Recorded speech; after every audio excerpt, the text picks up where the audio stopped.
In my previous life, the plane I was on unfortunately crashed. My best friend Lynn was seriously injured.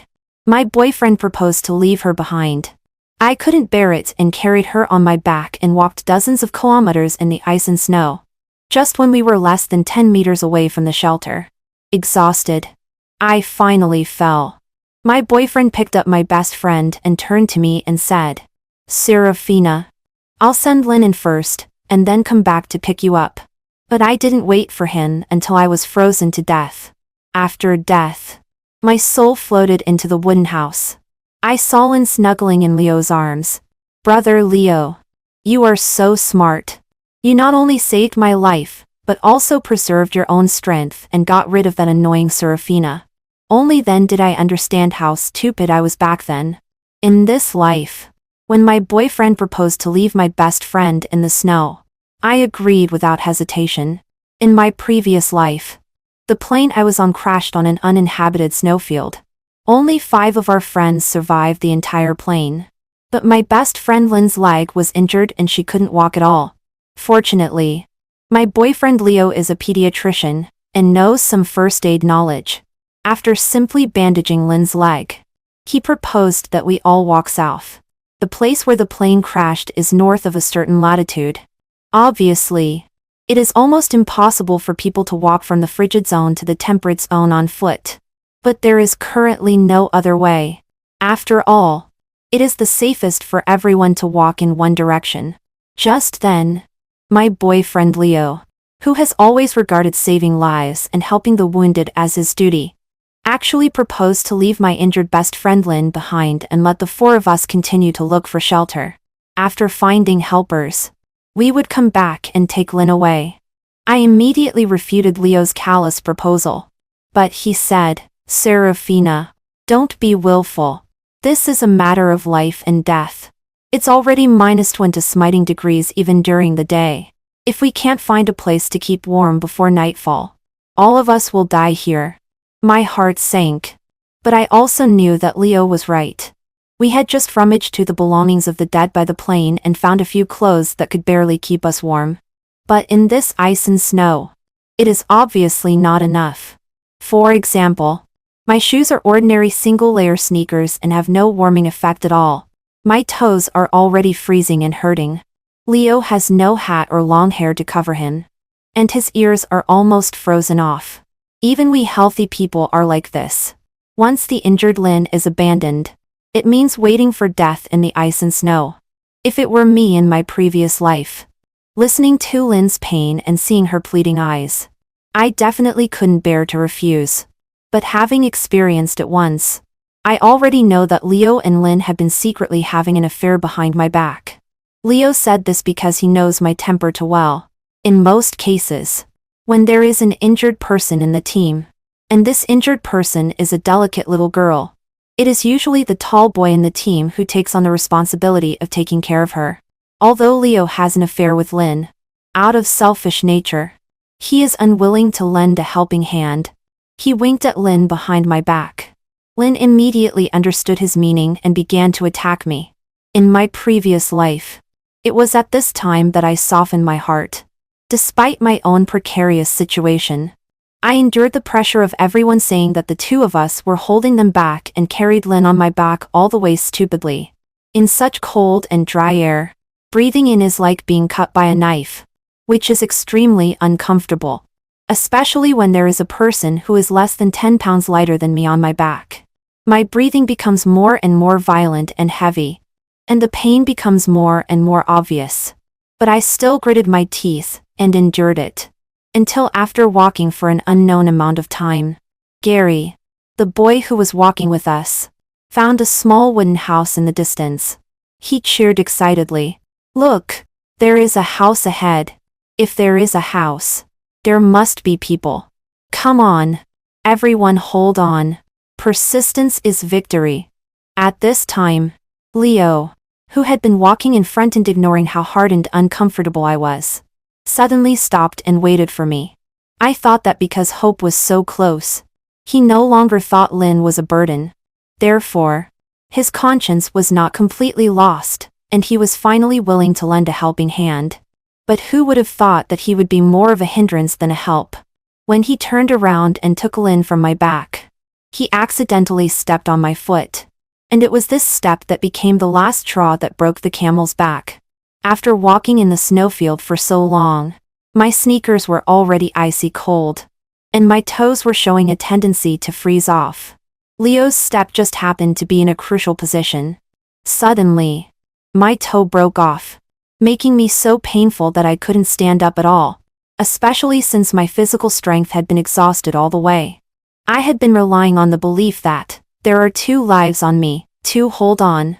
To put it bluntly, I was just holding on with one breath.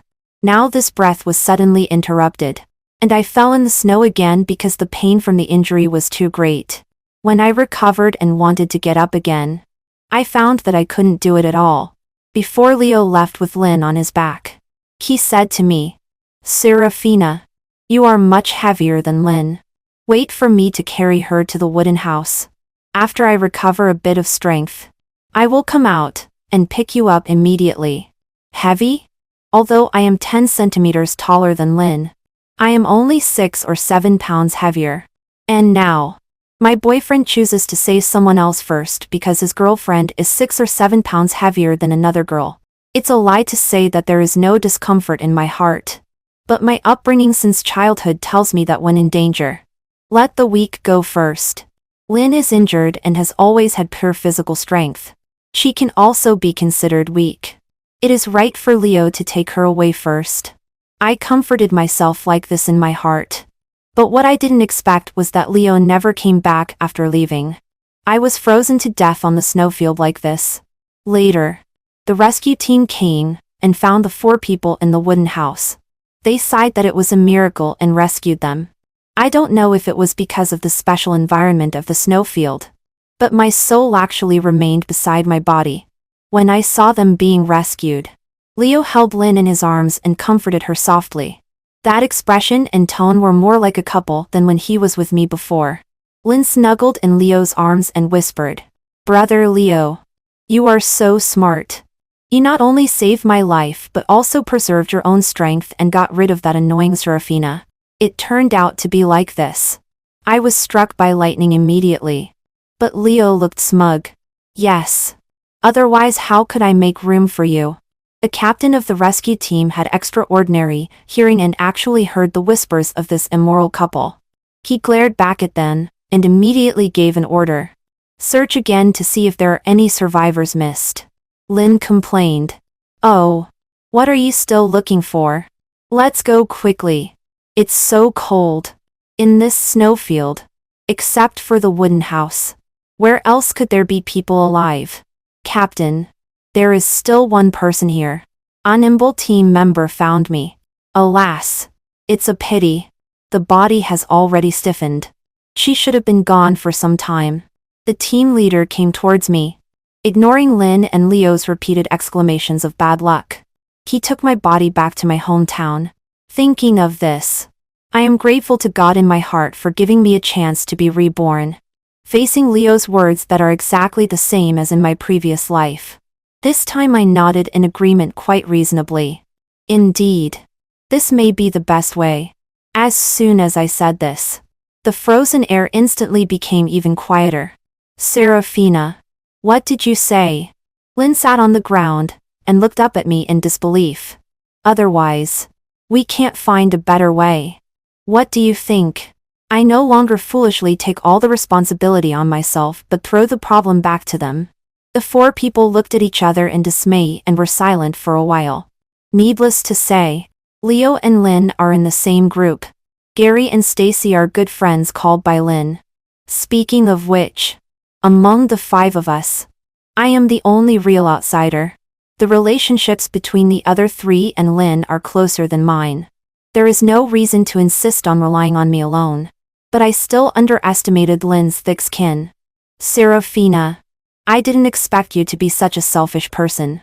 Now that my foot is injured like this, are you going to leave me alone and let me wait here to die?" I diverted the blame. "Hey. This wasn't my suggestion. You just heard it too. I also think Leo's suggestion is cold and heartless. But it does make some sense. Well, the two of us don't count. Let's have a show of hands among the four of us. Should we take Lynn with us or leave her here? By the way, Leo and I don't need to raise our hands. We have already expressed our opinions. Gary. Stacy. What do you think? Now the situation is very obvious. Among the four people, two already disagree with taking Lynn. As long as one of Gary and Stacy says not to take Lynn, she will be left here. If they both agree to take Lynn, it will be a tie of 2-2. But this physical work must be done by those who propose taking her. Naturally, it won't be me and Leo. Lynn cast her expectant gaze at Gary and Stacy again. Their gazes began to dodge unnaturally. Otherwise, let's do as Leo said. After all, there really is no better way. I quickly added. Yes. Fortunately, Leo is assertive and can make decisions. Otherwise, if we keep hesitating here, it will be a waste of time. Hearing this, Lynn immediately cast a dissatisfied gaze at Leo. Yes. If it weren't for his bad idea, everyone wouldn't have decided to give up on her so quickly. Feeling the pressure of Lynn's gaze, Leo began to be torn again. Serafina, let's take Lynn with us. I pretended to be puzzled. Didn't you just think Lynn was a burden? He was a little displeased. I just didn't accept the reality of the plane crash for a moment. So I was a little out of control. But I didn't expect you all to be so cold-blooded and actually refuse to save her. In short, we can't leave Lynn alone here. He then said to me, Serafina, do you really have the heart to let your best friend wait in the snow to die? Facing Leo's temptation, I just didn't take a stand. Instead, I innocently said, in special times, we must consider the overall situation. Of course, I can't just follow my own idea. Leo and Lynn were so angry that they almost vomited blood.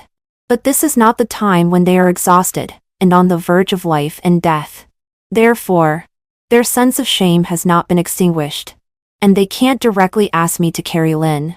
After all, the two men present are both 1.8 meters tall and work out all year round.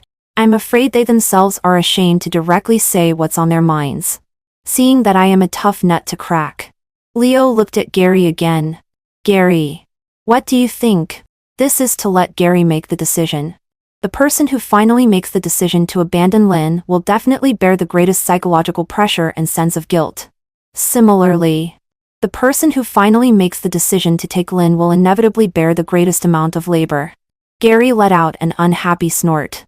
Didn't you just say you don't care about Lynn? Why are you pretending to be a good person now? If you've changed your mind and want to take Lynn with you, just carry her on your back. No one will persuade you to put her down. There's no need to discuss it with us. Leo and Lynn glared at Gary resentfully upon hearing this. Wishing they could stare a hole in him, I gave Gary a thumbs up in my heart. If I could be as slippery as him in my previous life, I wouldn't have been so miserably victimized. Gary is not helpful. But Stacy does have some true feelings for Lynn. She hesitated and said, Gary, Lynn has been our friend for so many years. How can we just give up on her so easily? Leo. Serafina. Shall we still take Lynn with us? Leo immediately replied. I agree. I was just feeling guilty. You two are such good friends with Lynn. If you abandon her just because of my words, I will look down on myself. The meaning in Leo's words is that he wants to push Lynn to me and Stacy again. But I didn't give Leo a chance. Smiling, I took off the school bag full of food on his back. Why would it be like that? Leo, in such harsh conditions, you are still willing to take Lynn with you. You are a hero in my eyes. I put Leo's bag on my back and cheered him on in a shrill voice. Come on, Leo. Lynn is a bit lighter than me.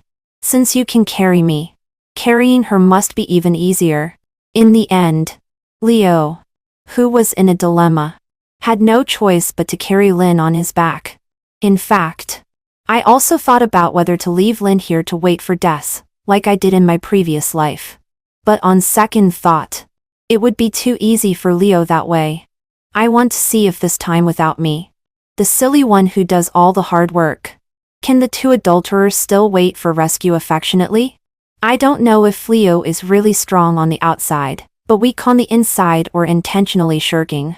He stopped when he walked halfway along the path I took in my previous life. After putting Lynn down, he panted and said, "No way. Serafina. Come and switch." Huh. Among the 4 people here, he only looks for me. Acting? Who can't do it? I pretended to misunderstand Leo's meaning, and excitedly ran towards him. Finally, it's my turn. Leo. You are so kind. How did you know I can't walk anymore? I jumped and climbed onto Leo's back. Caught off guard. He was pulled to the ground by me. Serafina. What are you doing? Leo was very angry, but his voice was very low. I guess he, like me in my previous life, has already run out of strength to even speak. I pouted innocently. Didn't you say it's my turn? I thought after you carried someone else for so long, you finally remembered to carry your own girlfriend. Isn't it? Lynn was so angry that she almost vomited blood. Brother Leo meant for you to carry me. This way. Then I understood it wrongly. But what should we do now? Leo just lost his balance. When I fell off his back, I sprained my ankle. I looked at Leo helplessly. You can only continue to carry Lynn on your back. After saying that, I stood up directly and pretended to limp away, leaving Lynn and Leo behind. I don't know how long I walked. The sky is getting dark, but there is still no sign of the cabin. It seems that Leo's physical strength is still not as good as mine in my previous life. His slow speed has also aroused Gary's dissatisfaction. Leo. This won't do. We are walking too slowly. Just as you said before. Let's put Lynn here first. We will come back to pick her up later when we have recovered. Lynn's frostbite on her hands and feet is more serious than that of us who are walking because she hasn't moved her limbs for a long time. In addition, boys are not as careful as I was in my previous life when carrying people. They swing Lynn's injured leg around all the way. So although she didn't walk, her leg injury became even more serious. I sneered in my heart. In my previous life, when I carried Lynn on my back, I did my best for fear that she might be injured somewhere. But she was like a young lady. Sometimes she said that I walked too fast and her leg hurt.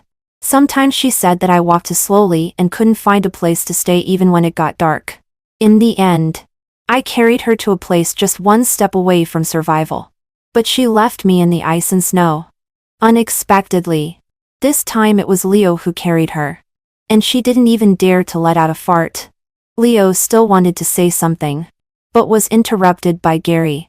If you still want to carry Lynn, of course we won't stop you.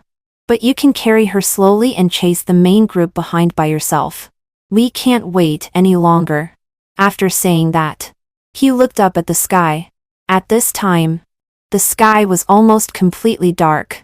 The vast and uninhabited snowfield was completely silent, as if there was never an exit. The piercing northwest wind made the skin on everyone's face crack. I couldn't help shivering. To everyone's surprise, this time, I still chose to carry Lynn on my back. My physical strength is still preserved well and I won't drag down the main group. Lynn was moved. Serafina, you are my best friend. I didn't answer but proposed. But I have one condition. I'm afraid of falling behind while carrying Lynn. I want to walk in the middle. A group of people were originally all Lynn's friends. Putting her down was also a last resort. Now seeing that I am willing to accompany her without delaying the progress. Naturally everyone agreed. With the experience of my previous life, I walked much faster than Leo while carrying Lynn. Suddenly, Leo's impatient voice came from the very back. What's wrong? Stacy? Don't you also want me to carry you? I tell you, I don't have any strength left. Stacy behind me was puzzled. Leo, what are you talking about? I didn't say I want you to carry me. Leo was shocked. Stacy, weren't you behind me? When did you run in front of me? Then who was the person who patted me on the back just now? Don't turn back. Leo. Don't turn back. Gary. Who was walking in the front? Exclaimed in horror. You remember. Leo. You mustn't turn back. Let's walk faster. Gary, who has always been calm and unrestrained, even had a trembling voice.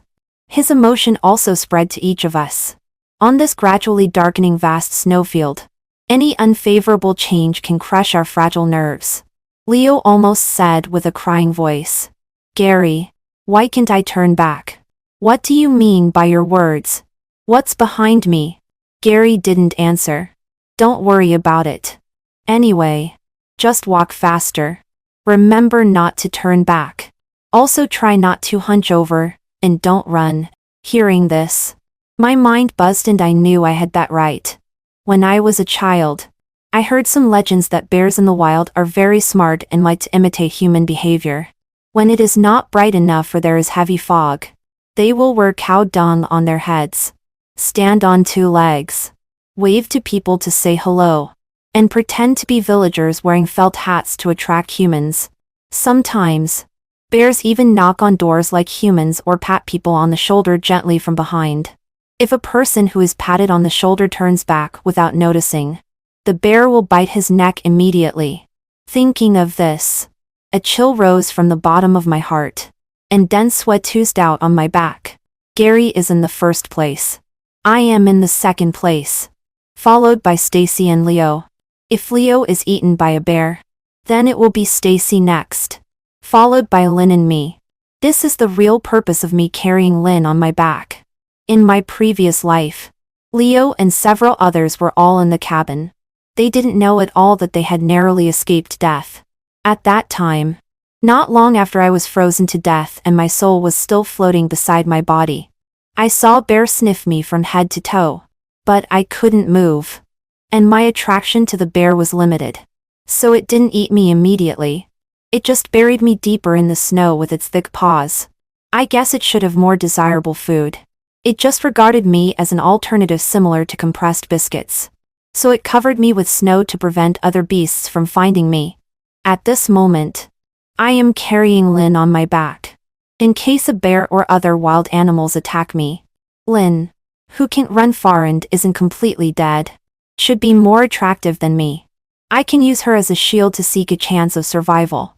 The steps of the four of us kept speeding up. If you listen carefully, you can still hear footsteps that are more chaotic and heavier than those of humans. This further confirms my guess in my heart. I can't help swallowing nervously in fear. What should we do? Gary. I feel it's still following me. Before Gary could answer, Leo immediately screamed in horror. Ah! It's pulling at me with its hand. Save me. I don't want to die. Wait for me. Serafina. Don't walk so fast. Wait for me. Leo was mumbling behind. We all tacitly didn't answer but walked faster and faster. Obviously, he wanted to find someone to be his scapegoat. Serafina. Wait for me. Wait for me. Or at least you put Lynn down. Right. You can't walk fast while carrying Lynn. Put her on the ground, and I'll do it. Hearing this, Lynn immediately had a crying voice and begged in a low voice in my ear. Serafina. Don't put me down. Please. I don't want to die. I sneered in my heart. I thought Leo and Lynn had such a deep relationship. But it turns out they are just like everyone else who abandon each other in a disaster. Seeing that I didn't move, Leo started to increase the stakes. You don't want to put Lynn down. Isn't it because you still think she is your good best friend? Don't you know what she has done behind your back? Leo. Lynn shouted angrily. Are you afraid now? You were very brave when you seduced me. Leo's voice was a bit ferocious. Serafina. Don't listen to him. Leo is crazy. He wants to find a scapegoat, so he is deceiving you. There is nothing between me and him. No one is deceiving you. Serafina. I can give you my phone. There are chat records with Lynn in it. Before we could reply, Leo exclaimed again. It hurts so much. It's biting me. If this goes on, Will it eat me? This seems to be a bear. It's all your fault. Lynn. If you hadn't said you wanted to travel abroad, and I couldn't get rid of Serafina, none of us would have come out for a trip. So that's how it is. Leo had told me earlier that he wanted to travel abroad with me. But he was worried about the persecurity abroad, and that it wouldn't be safe for just 2 people. So he invited a few friends. Unexpectedly. It was all for Lynn. You all wait for me. Serafina, don't walk so fast. I'm your boyfriend. I, who was mentioned, silently quickened my pace. What a joke. There's no way I would wait for him. Leo's voice began to pant violently, as if he was running. From the front came Gary's extremely terrified voice. Don't run, Leo. Don't run. But it was already too late. Because Leo was too scared and wanted to jog a few steps to be side by side with Stacy. But his running action completely triggered the beast's hunting instinct. The bear that had been following Leo without attacking finally couldn't resist pouncing and starting to bite. Behind us. Leo's screams kept coming. Help me.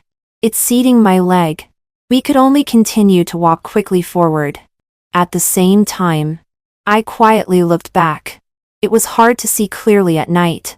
I just felt that there seemed to be red liquid splashing faintly in the snow. At first, Leo begged and pleaded. Seeing that we didn't respond, he began to curse. Serafina. Gary. Do you think you can escape by leaving me alone? How could you run faster than a bear? Almost at the same time, Gary, who was walking at the front, suddenly paused. Look. What's that? In the darkness, it was hard to see clearly with the flashlight. But according to my past life experience, I know that we have reached the wooden cabin of my past life. It seems to be a house. Stacy exclaimed in surprise. The crisis of the bear-eating people behind us hadn't been resolved yet. So we couldn't help but quicken our pace. The moment the wooden door was closed, Leo's screams were cut off. But we didn't dare to relax for a moment. The footprints in the snow were so obvious. The human smell was so strong. The bear was so cunning. And there wasn't much food on the snowfield. After the bear finished eating Leo, it would definitely find this place soon. I looked up at this wooden cabin. It was completely made of wood structure. It could only guard against gentlemen, not villains, let alone guard against bears. Foreigners are really unreliable in building houses. Only cement and steel can give people a sense of security. Thinking of this, we decided that we couldn't just wait for death. We had to take the initiative. Bears are afraid of fire, loud noises, and unknown or taller things than them. We searched all over the wooden cabin, but only found a shovel and a mop that could barely be used for self-defense. But these things seemed a bit ridiculous in front of an adult bear. Stacy continued to search in the room. Suddenly, she found a switch and pressed it out of curiosity. In an instant, the snow in front of the house was completely illuminated. Coupled with the reflection of light by the snow, there was an illusion that the sky suddenly became bright. This sudden change also startled the bear that was eating happily. The fat figure covered in black fur ran away without looking back. After confirming that the bear had no intention of coming back, the 3 of us finally summoned up the courage to go out and check on Leo's situation. Speaking of which, this bear is really vicious. Other beasts would bite off the prey's throat in one bite and start eating after it had died. This bear chose to start eating from the feet, torturing the prey to collapse in fear and pain, and finally dying from excessive blood loss. Just like Leo now. His legs had been gnawed by the bear to the position of his knees. Both knees were a bloody mess. The dazzling red looked even more hideous under the light in the snow. The smell of blood in the wild could easily attract wild animals. Leaving Leo at the door was really not a good idea. Therefore, when Gary carried Leo and walked towards the wooden cabin, I didn't object. But deep down, I felt a vague uneasiness. Would that bear come back? No wonder in their past lives they didn't want to go out after entering the wooden cabin. It was indeed warm inside. Gary lit the fireplace. Stacy was bandaging Leo and Lynn's wounds. I cooked the food in my backpack into hot meals in the kitchen. In less than 5 minutes, everyone had cleaned their plates. After eating, I suggested strengthening the wooden cabin as much as possible.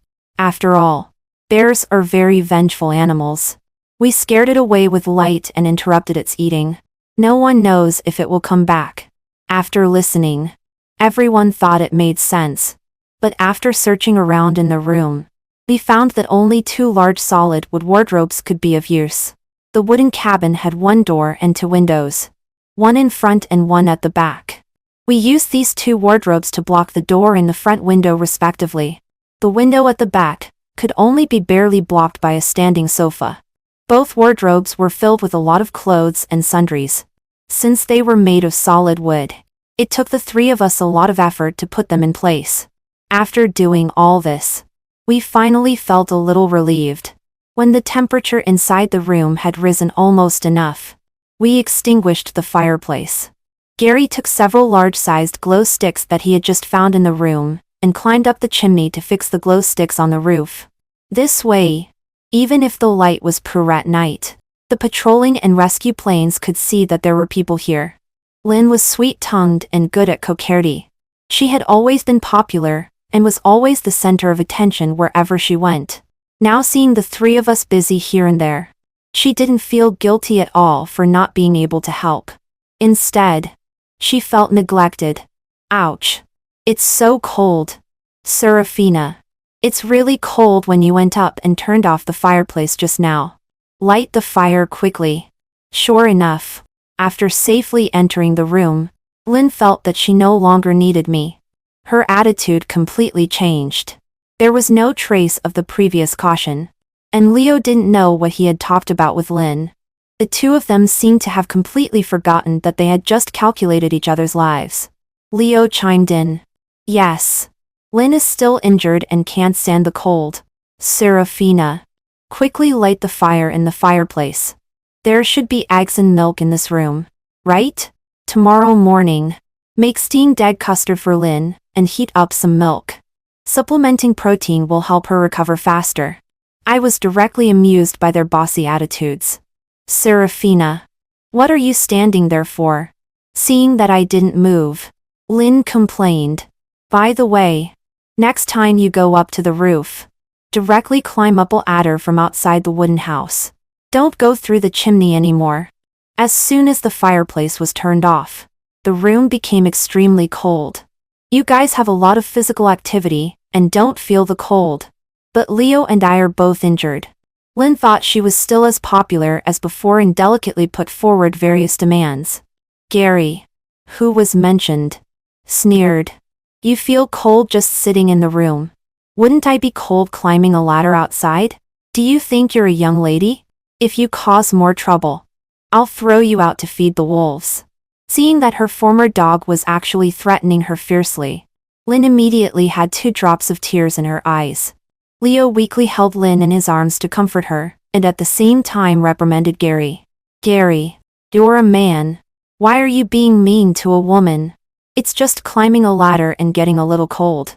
It's not going to cost you your life. Don't let your brothers look down on you. I scoffed. You're a man. Then why don't you climb up? Or when you say, man, do you mean someone who is ambiguous with other girls in front of his girlfriend? Leo was choked by my words and embarrassed. Lie released Lynn with an awkward expression. Serafina. Since you already know, I won't hide some things from you anymore. There is indeed something between me and Lynn. I hope you can let go and help us fulfill us. But I also hope you won't make things difficult for Lynn because she is injured now, and has been your good friend for so many years. Leo's words seemed as if I was so reluctant to part with him, and was pestering him. I rolled my eyes in my heart. My life is not even guaranteed. Yet he still has time to think about these useless things.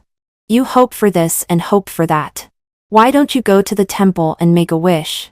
And when Lynn seduced my boyfriend, she didn't remember that we were friends for so many years. Now she remembers? I tell you, I don't care if you two, this couple of adulterers, stay together or go and harm others. But don't bring your affairs to bother me. I don't have time. As I expected, it wasn't Leo who refuted me first. But Lynn. Leo. What are you talking about? I've always had brotherly sisterly affection for you. How could you think of our relationship this way? Leo looked surprised. He overestimated his charm and Lynn's character. I kindly reminded him. Leo. You've lost all the bones below your knees. Your appearance and income will be greatly reduced. Do you still think you're the handsome and promising doctor before and can attract my good best friend to be your mistress? My cruel words made Leo wake up like from a dream. He shook Lynn's body unwillingly. Really? Lynn? Is this really what you think? I love you so much. Yet you despise me. Seeing Lynn hesitating without refuting, he became even angrier. I came here for you. If you hadn't been clamoring to go abroad, would we have encountered a plane crash? If it weren't for you delaying our journey, would my leg be like this? Lynn's face turned pale from being shaken and finally couldn't help but push Leo away. Enough. Leo. It takes two to tango. Don't put all the blame on me alone. Didn't you also mess around with your girlfriend's best friend for the thrill? Don't act innocent here. As soon as I invited you to go abroad, you immediately booked a themed room with a waterbed for me. But for your own girlfriend, you booked an ordinary room. And you asked me to pretend in front of them that I accidentally booked the wrong one. By the plane. You were also the first to abandon me. Leo. Are you a man? Dare to do it but not dare to admit it. How dare you talk about me? Their fight was too intense. I originally wanted to watch the scene of dogs biting dogs for a while longer, and even recorded a video on the side. Gary stopped them, and said, "Stop arguing. Everyone's energy is limited. Don't be entangled over love at this time. In my opinion. Let's go to sleep first. No one can be sure if the bear will come again. So we definitely can't sleep together. I'll be in a group with Stacy. The three of you will be in a group. One group sleeps for 3 hours and then takes turns. What do you think?" Gary's words made sense. And none of us refuted. At a little past 1 in the morning, the snores of 3 people sounded in the room. Lynn couldn't hold on for even half an hour and fell asleep. Now only I and Leo are still awake. Serafina. Leo suddenly called me in a nauseantly affectionate tone that I hadn't heard in a long time. Instantly, goosebumps covered both my arms.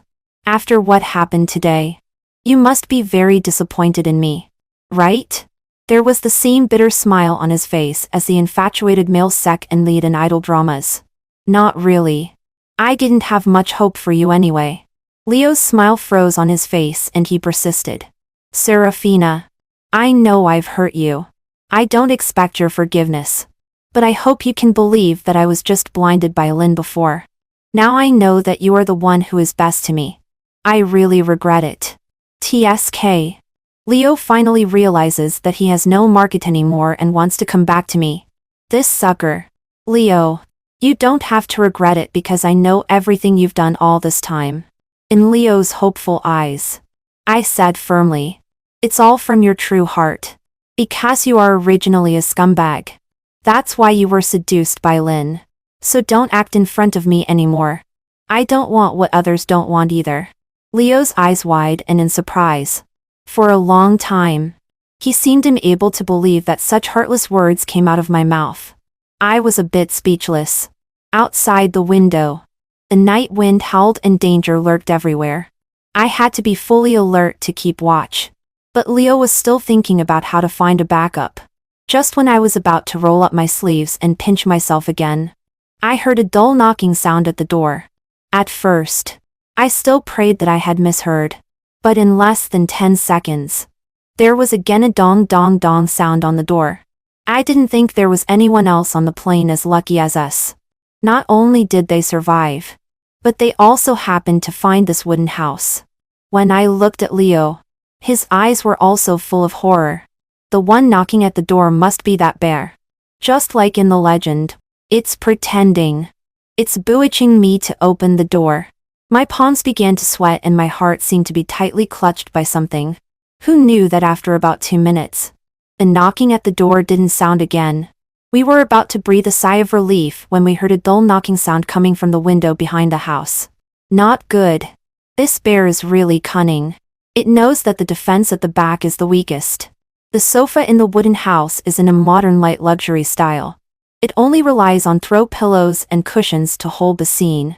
The internal structure is supported by only a few pieces of wood and simply cannot withstand the attack of a bear. What should we do? It's about to come in. Leo's voice trembled. I looked up and said, there is only one way. After a fierce inner struggle, I still couldn't leave Gary and Stacy to die. Although my death in my previous life was also partly due to them. They were not the masterminds after all. I gently woke up Gary and Stacy, and repeatedly reminded them not to rashly make a sound and wake up Lynn. Otherwise, with Lynn's excitable personality, once she starts yelling, it will surely let the bear outside the door determine that there are people inside the house. And then it will no longer have any scruples and directly break down the door. Fortunately, she was sleeping deeply and wasn't woken up by this knocking sound. The sturdiness of the wooden house definitely can't stop this bear. There is only one place we can hide, which is the chimney. Gary said in a heavy tone. I have climbed this chimney. It is only 6 meters high and the size is a square with sides of several meters. And the roof can't hold people. We did a simple calculation and understood. In the end, we unanimously decided to abandon Lynn. After Gary picked up a kettle and poured water to extinguish the fireplace, the 4 of us quickly got in. Gary was on the top. I was second.